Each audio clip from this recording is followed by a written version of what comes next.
बिस्मिल्लाहिर्रहमानिर्रहीम। अस्सलाम वालेकुम। कैसे हैं तमाम दोस्त? उम्मीद करता हूँ बिल्कुल खैरियत से होंगे।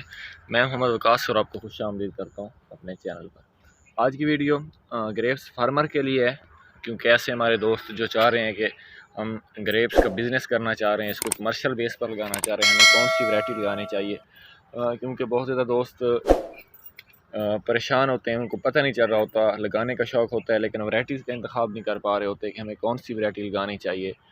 जिस भी वो नर्सरी वाले के पास जाते हैं, किसी भी फार्मर के पास जाते हैं, क्योंकि फार्मर जो है वो आपको अच्छा गाइड कर सकता है, लेकिन जो नर्सरीज़ वाले आते हैं वो मे भी आपको अच्छा गाइड ना कर पाएँ, क्योंकि उन्होंने अपना सेल करना होता है। मेरा हरगिज़ ये मतलब नहीं है कि नर्सरी वाले बुरे होते हैं, लेकिन आपको एक बताने का मकसद है, वो आपको जो बताना चाह रहा हूँ उम्मीद है कि आपको उसकी समझ आ रही होगी।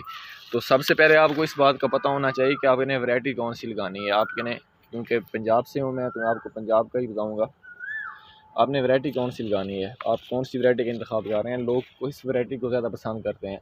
अगर आप ऐसी वैरायटी लगा लेंगे जिसका ज़ायका तुर्श होगा, सीडेड होगी, अच्छी नहीं होगी, फ्रूट थोड़ा लेगी, तो उस वैरायटी के आपने 2 से 3 साल उसके ऊपर इन्वेस्ट करेंगे।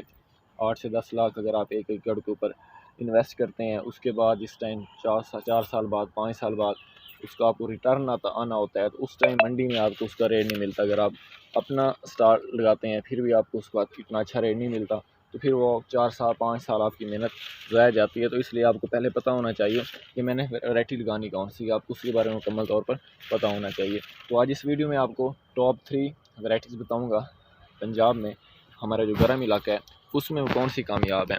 वैसे तो काफ़ी वैराइटीज़ हैं, वो सारी कामयाब हैं, उसके ऊपर फ्रूटिंग भी अच्छी आती है, लेकिन जो हम खुद भी पसंद करते हैं, कस्टमर भी पसंद करे, आपको हमेशा चाहिए कि आपने वो वाली वैरायटी लगानी चाहिए। कभी भी जब आप कोई भी बिज़नेस करना स्टार्ट कर रहे हैं फ्रूट के हवाले से, तो आपको चाहिए कि आपने कभी भी एक वैरायटी के ऊपर नहीं जाना, आपको मल्टीपल वैरायटी के ऊपर जाना चाहिए। कि अगर एक वैरायटी हमारी फ्लॉप होती है तो उसके मुतबादिल हमारे पास दूसरी वैरायटी होंगी, वहाँ से हमें प्रॉफिट मिलता रहे।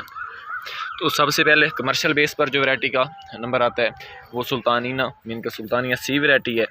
इस वैरायटी का आप पंजाब का इसको सुंदरखानी भी कह सकते हैं। साइज़ अच्छा होता है माशाल्लाह, इसके ऊपर फ्रूटिंग भी अच्छी होती है, बशर्ते ये कि स्टार्ट के सीज़न में इसका वेदर अच्छा हो, मौसम अच्छा हो, तो इसके ऊपर माशाल्लाह अच्छी फ्रूटिंग हो जाती है। 15 से 20 केजी आप एक प्लांट से बड़े आराम से इसे हासिल कर सकते हैं। तो इसका जो कलर होता है सफ़ेद होता है।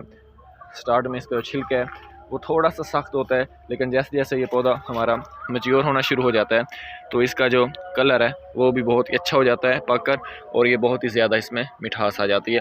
तो दूसरे नंबर पर आप वैरायटी लगाना चाह रहे हैं, जो आपको लगानी चाहिए वो शुगरा वन है। शुगरा वन दूसरे नंबर पर वैरायटी आ जाती है।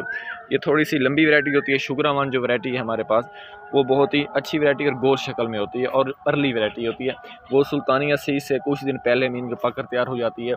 ऐसा नहीं होता कि ये तीनों वैरायटी एक ही होंगे, लेकिन अगर थोड़ा थोड़ा सा वक्फा होगा तो अगर एक वैरायटी आपकी बिक जाती है, उसके बाद दूसरा आपको एक अच्छा टाइम मिल जाता है कि आपने कौन सी वैरायटी किस टाइम पर कहाँ पर सेल करनी है। अगर तीनों वैरायटी एक ही मरतबा पक जाएँ, उस टाइम मार्केट में अच्छी आपको प्राइस ना मिल रही हो, तो फिर आप फ्लॉप हो सकते हैं। तो जो शुगरा वन है वो सबसे पहले मैच्योर होती है, बहुत जल्द पक कर तैयार हो जाती है। तो अगर आप लोग शुगरा वन लगाते हैं और इसमें मिठास भी बहुत ज़्यादा होती है मज़े की बात, तो आपकी जो वैरायटी है वो आपको अच्छा रिटर्न दे जाती है। अब ये जो मैं आपको प्लांट दिखा रहा हूँ ये मेरे 4 साल प्लांट, इसलिए इनके पास फ्रूटिंग तो अच्छी आई है, लेकिन इतनी ज़्यादा फ्रूटिंग नहीं आई जितनी मैं इनसे मुझे मुतवक्को थी। लेकिन इंशाल्लाह आने वाले सीज़न में इसके ऊपर बहुत ही अच्छी, इससे भी ज़्यादा फ्रूटिंग लेंगे हम लोग। तो ये 2 वैरायटी होगी, सबसे पहले सुल्तानिया सी, उसके बाद आपको मैंने शुगरा वन का बताया कि आप शुगरा वन लगा सकते हैं। तीसरे नंबर पर आ जाती है किंग रूबी।